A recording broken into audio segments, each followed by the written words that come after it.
Hello everyone, and welcome to Medically Unscripted. I'm your host, Dr. Shivam Sharma from SMS Medical College and Hospital, Jaipur. And today we have a very special guest, Dr. Rahul Verma from Tropical Medicine from SMS Hospital. Hello, Dr. Rahul. Hello, Dr. Shivam. Thanks for inviting me. तो doctor Rahul सबसे पहले मैं चाहूंगा कि आप हमारी audience को अपना इंट्रोडक्शन दे दीजिए। So, मैं Dr. Rahul Verma, final year junior resident in tropical medicine department at SMS Medical College and Hospital. तो डॉक्टर राहुल, मेरा सबसे पहला क्वेश्चन जो आपसे रहेगा वो ये है कि ट्रॉपिकल मेडिसिन इंडिया में कैसे आया और कब से शुरू हुआ। ट्रॉपिकल मेडिसिन अंग्रेजों के समय से डिपार्टमेंट चला रहा है। इसका एक अच्छा सा कॉलेज यूनिवर्सिटी कलकत्ता में है, स्कूल ऑफ ट्रॉपिकल मेडिसिन, जहाँ पे जब से अंग्रेज हैं तब से वो लोग ही स्टार्ट किया, तभी से चला आ रहा है। उसके अलावा अपना यहाँ पे एसएस मेडिकल कॉलेज में दूसरा कॉलेज है जहाँ पे ये डिग्री स्टार्ट हुआ है। जी। तो अब मैं आपसे ये पूछना चाहूंगा कि what is tropical medicine. Tropical medicine आखिर है क्या।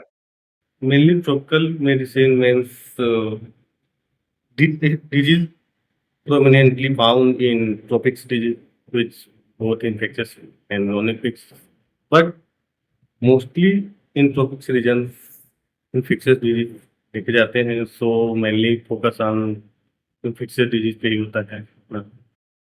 तो अब मैं आपसे ये पूछना चाहूंगा कि ये दूसरी स्पेशलिटीज से कैसे डिफरेंट है। बेसिकली जनरल मेडिसिन के जैसा ही, बट इसमें ज़्यादातर सिलेबस में हमें फोकस इन्फेक्शियस केसेस पे रहता है।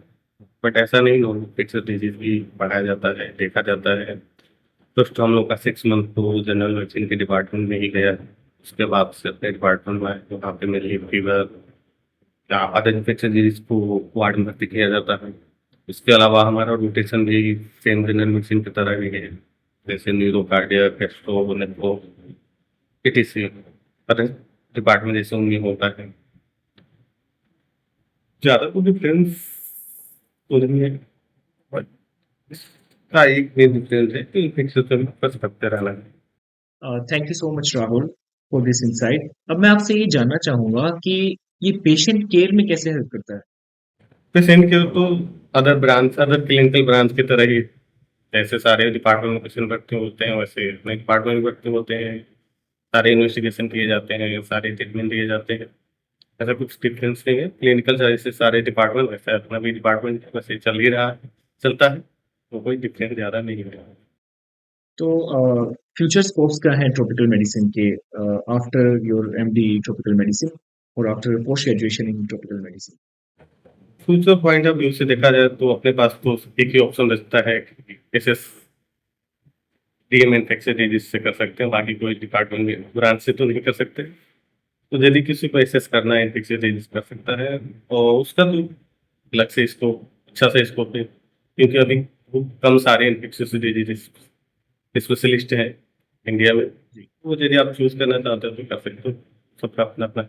एक डॉक्टर राहुल, इसका स्कोप क्या है after MD. After MD tropical medicine scope देखा जाए तो आप यहाँ पे या कलकत्ता में as S R AP join कर सकते हैं, या प्राइवेट हॉस्पिटल या कॉर्पोरेट हॉस्पिटल में आप जाके जनरल फिजिशियन या इन्फेक्शन डिजीज स्पेशलिस्ट की तरह आप ज्वाइन कर सकते हैं। आप खुद का अपना हॉस्पिटल खोल के एज ए जनरल फिजिशियन की तरह आप पेशेंट देख सकते हैं। जैसे बाकी लोग प्रैक्टिस करते हैं वैसे भी आप प्रैक्टिस कर सकते हैं। पूरे प्रदेश में, पूरे देश में आपको अलाउ होगा, ऐसा कोई दिक्कत नहीं है। और प्राइमरी बेसिक केयर या रेफरल तक नॉन इन्फेक्शियस डिजीज का भी में मतलब ध्यान दे दिया जाता है। पता चल जाता है कैसे केस को क्या मैनेज करना है, कब हमें रेफर करना है। क्योंकि सारे केस देखने को मिल जाते हैं ऑलमोस्ट हमें। Okay, thanks doctor Rahul. अब मैं आपसे ये पूछना चाहूंगा कि वर्क लाइफ बैलेंस कैसा है इस ब्रांच में, क्योंकि बहुत सारे नीट पीजी एस्पायरेंट्स हैं जो जब भी ब्रांच लेते हैं तो एक वर्क लाइफ बैलेंस की बात करते हैं कि हमें अपना लाइफ भी जीने का मौका मिलेगा या फिर सिर्फ काम ही काम करना है। तो इसमें आप थोड़ा बताइए कैसा है।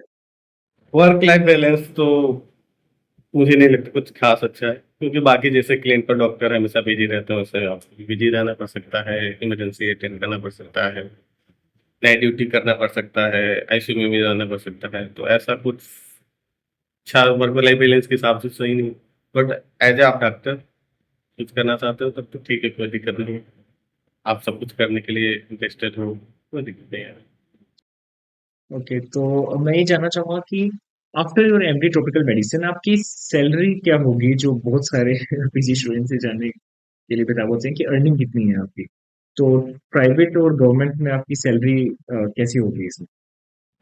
सैलरी तो वैसे ही जैसे बाकी सब डॉक्टर को मिलते हैं एमडी के बाद, कॉर्पोरेट में जाने पर आपको as a general physician treat करेंगे, तो उनको जितना मिलता होगा उतना ही मिलेगा, ना कम ना ज़्यादा, मुझे तो नहीं लगता है ऐसा कुछ होगा। और गवर्नमेंट में तो थोड़ा मुश्किल है गवर्नमेंट में जॉब मिलना, क्योंकि जहाँ पे ट्रॉपिकल मेडिसिन डिपार्टमेंट होगा वहीं पे आपको जॉब मिल सकता है। जैसे कि एसएस में मेडिकल कॉलेज में यहाँ आपको मिलेगा, नहीं तो कलकत्ता में मिलेगा। बाकी प्राइवेट कॉर्पोरेट हॉस्पिटल में तो मुझे लगता है कि कोई दिक्कत नहीं होगा, वहाँ पे आपको इजीली मिल जाएगा, बल्कि एज आपको फिक्सड स्पेशलिस्ट की तरह भी आपको ट्रीट कर सकते हैं, आपके लिए अलग से ओपीडी चला सकते हैं। तो प्राइवेट के लिए कोई दिक्कत नहीं थी, अभी सरकारी के लिए सरकारी हॉस्पिटल में गवर्नमेंट हॉस्पिटल में तो थोड़ा सा दिक्कत मुझे जी। लगता है फेस करना पड़ सकता है। मैं भी तो पहला स्टूडेंट हूँ इस ब्रांच का, देखते हैं आगे क्या होता है। जी। आप तो पहले ही स्टूडेंट हैं हमारे एसएमएस में जो ट्रॉपिकल मेडिसिन डिपार्टमेंट खोला है उसके। तो आपने क्यों चूज की ट्रॉपिकल मेडिसिन? मैंने तो पहले फर्स्ट चूज किया था, और मैंने इसलिए चूज किया था कि क्योंकि मैं कलकत्ता से एमबीबीएस किया हूँ, तो वहाँ पे ऑलरेडी मुझे पता था कि वहाँ पे स्कूल ऑफ ट्रॉपिकल मेडिसिन चलता है, वहाँ पे एंडी ट्रॉपिकल मेडिसिन है। और वहाँ पे मेरे सीनियर ने भी ज्वाइन किया था, तो उनसे मैंने पता किया था, तो बोले कि ये देखो राहुल, ये ज़्यादा डिफरेंस नहीं है, जनरल मेडिसिन की तरह है, तो तुम चूज कर सकते हो, जी। तुमको यदि करना है तो। बट मैं कहूँगा यदि किसी को जनरल मेडिसिन मिल रहा है तब उससे वो चूज करना चाहिए, लेकिन नहीं मिल रहा है और उसको और स्टडी नहीं करना, आगे के जी। नीट पीजी एग्जाम नहीं देना है, तो वो इसको चूज कर सकता है। ऐसा नहीं है कि मतलब इसके करने के जी। बाद कोई रिग्रेट फील करेगा।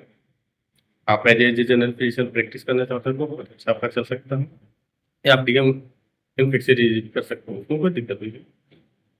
मतलब जिसका ड्रीम अगर जनरल मेडिसिन है तो वो ट्रॉपिकल मेडिसिन की तरफ जा सकता है। अगर बच्चे क्योंकि एग्जॉस्ट हो जाते हैं नीट पीजी की प्रिपरेशन करते हुए, प्रिपरेशन फेज सभी के लिए बहुत ही एक डेंजरस फेज होता है।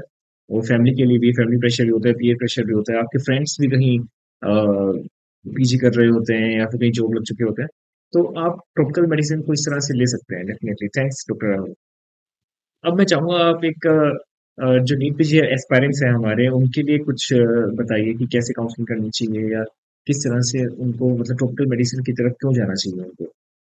फाइनली मैं यही कहना चाहूंगा कि यदि आप as a general physician general practice करना चाहते हो और आपको जनरल मेडिसिन नहीं मिल रहा, जी। तो इस डिपार्टमेंट को चूज कर सकते हैं। ऐसा नहीं कि चूज करने के बाद आप रिग्रेट फील करोगे, कोई दिक्कत नहीं है, और आप फ्यूचर में से डिलीट कर सकते हो। लेकिन आपको नहीं एज ए कार्डियोलॉजिस्ट या हेमेटोलॉजिस्ट न्यूरोलॉजिस्ट बनना है, एक आपको चूज करना है, तो मेरे हिसाब से आप बिल्कुल इस डिपार्टमेंट को चुनना, तब आपको जनरल मेडिसिन करना चाहिए, या एक साल और पीजी तैयारी करके आगे का देखना चाहिए। जी। इसके लिए बेस्ट नहीं है। मुझे तो पर्सनली मुझे एज ए जनरल फिजिशियन ही काम करना है, पेरिफेरल काम करना है, तो मैंने चूज कर लिया था। जी।